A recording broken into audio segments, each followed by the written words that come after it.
Shalom, salam sejahtera dalam kasih Tuhan kita Yesus Kristus. Saudara-saudara yang dikasihi Tuhan, hari ini kita akan merenungkan firman Tuhan dari Mazmur 32 ayat 1 sampai 11 dengan tema Berbahagialah orang yang diampuni pelanggarannya, yang dosanya ditutupi. Di sini kita akan belajar tentang sukacita sejati yang dialami oleh mereka yang menerima pengampunan dari Tuhan. Kiranya firman Tuhan ini meneguhkan kita semua dalam perjalanan iman kita. Sahabatku, Mazmur 32 adalah salah satu mazmur yang ditulis oleh Daud. Mazmur ini tergolong dalam mazmur maskil, yaitu nyanyian yang mengandung hikmat dan pengajaran rohani. Dalam mazmur ini, Daud berbicara tentang pengalaman pribadinya ketika ia menerima pengampunan Tuhan setelah mengakui dosanya. Daud pernah mengalami pergumulan batin yang berat akibat dosanya, terutama dalam peristiwa dengan Batsheba dan Uria. Namun, ketika ia mengakui dosa-dosanya, Tuhan memberikan pengampunan dan memulihkan hidupnya. Mazmur ini menjadi kesaksian tentang bagaimana pengampunan Allah membawa kebahagiaan sejati bagi umatnya. Ayat 1-2 dari Daud, nyanyian pengajaran. Berbahagialah orang yang diampuni pelanggarannya, yang dosanya ditutup. Berbahagialah manusia yang kesalahannya tidak diperhitungkan Tuhan dan yang tidak berjiwa penipu. Tafsiran, Daud membuka mazmur ini dengan pernyataan yang penuh sukacita. Kata Daud, orang yang diampuni dosanya adalah orang yang paling berbahagia. Artinya, dalam ayat ini, Daud menggunakan 3 kata berbeda untuk menggambarkan dosa, yaitu 1. Pelanggaran. Ini berarti pemberontakan melawan Tuhan, kesalahan yang disengaja. 2. Dosa. Ini berarti meleset dari sasaran, tidak mencapai standar Allah. 3. Kesalahan. Ini menunjukkan kebengkokan moral, penyimpangan dari kebenaran. Setelah itu, Daud juga menggunakan 3 kata berbeda untuk menggambarkan pengampunan Tuhan, yaitu 1. Diampuni. Artinya, Tuhan menghapus pelanggaran kita, seolah-olah itu tidak pernah terjadi. 2. Ditutupi. Artinya, Tuhan menutupi dosa kita, sehingga tidak lagi menjadi penghalang antara kita dan Dia. 3. Tidak diperhitungkan. Artinya, Tuhan tidak lagi mencatat kesalahan kita dalam buku catatan dosa.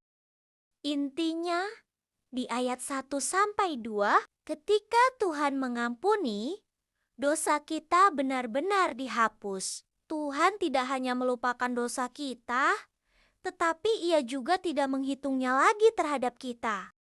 Ayat 3-4. Selama aku berdiam diri, tulang-tulangku menjadi lesu, karena aku mengeluh sepanjang hari. Sebab siang malam tanganmu menekan aku dengan berat, sumsumku menjadi kering, seperti oleh teriknya musim panas. Selah. Tafsiran. Sebelum Daud mengakui dosanya, ia mengalami tekanan batin yang luar biasa. Ia mencoba menyembunyikan kesalahannya, tetapi akibatnya tubuhnya menjadi lemah dan jiwanya tidak tenang. Daud menggambarkan bagaimana dosa yang tidak diakui bisa berdampak buruk secara fisik dan mental. Ia merasa tubuhnya menjadi lemah, seperti orang yang mengalami penyakit berat. Ini menunjukkan bahwa perasaan bersalah bisa benar-benar memengaruhi kesehatan seseorang. Ungkapan siang malam tanganmu menekan aku menunjukkan bahwa Tuhan tidak membiarkan Daud hidup dalam dosa dengan nyaman. Tuhan menegurnya, memberikan tekanan batin agar ia sadar dan kembali kepadanya. Ayat 5, dosaku kuberitahukan kepadamu, dan kesalahanku tidaklah kusembunyikan. Aku berkata, aku akan mengaku kepada Tuhan pelanggaran-pelanggaranku, dan Engkau mengampuni kesalahan karena dosaku. Selah. Tafsiran. Setelah mengalami penderitaan akibat menyembunyikan dosa, akhirnya Daud mengambil langkah penting.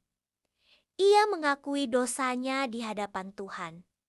Ada dua hal penting dalam pengakuan dosa, yaitu: 1. Pengakuan yang jujur. Artinya, Daud tidak lagi berusaha menutupi atau membela diri. Ia mengakui semua kesalahannya tanpa alasan. Kedua, Tuhan langsung mengampuni. Artinya, tidak ada syarat berat yang harus dilakukan. Begitu Daud mengakui, Tuhan langsung mengampuni. Ini menunjukkan betapa besar kasih karunia Tuhan.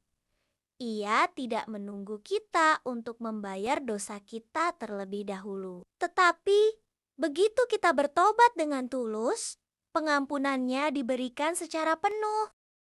Ayat 6 sampai 7. Sebab itu, hendaklah setiap orang saleh berdoa kepadamu, selagi engkau dapat ditemui. Sesungguhnya pada waktu banjir besar terjadi, itu tidak melandanya. Engkaulah persembunyian bagiku.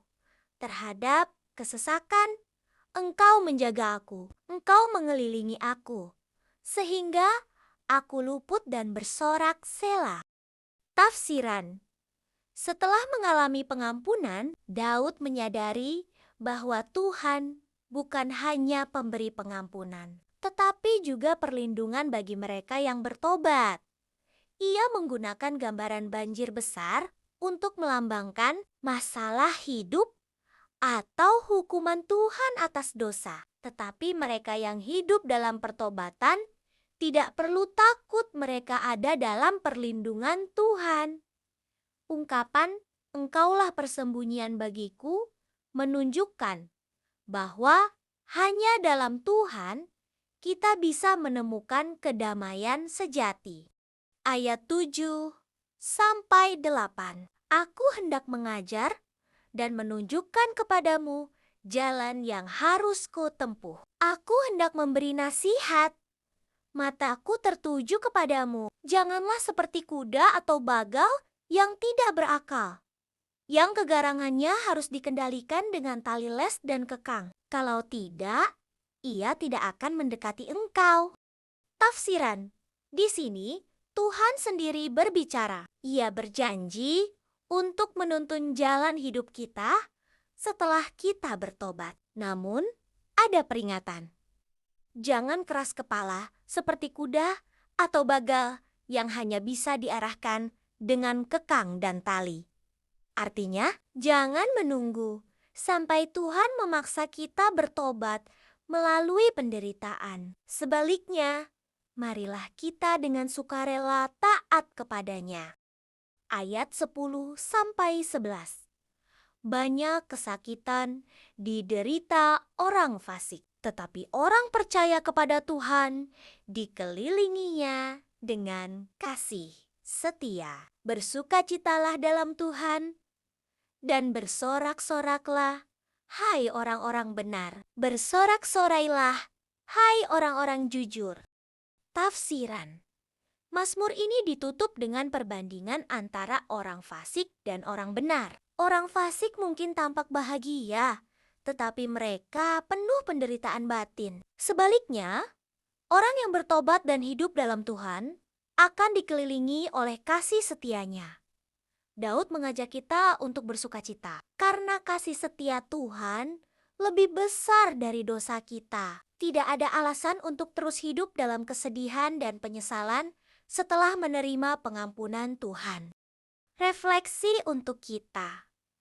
Mazmur 32 mengajarkan bahwa pengampunan Tuhan adalah sumber kebahagiaan sejati. Saat kita bertobat dan mengakui dosa kita, Tuhan bukan hanya mengampuni, tetapi juga memberikan kita hidup yang baru, penuh damai dan sukacita.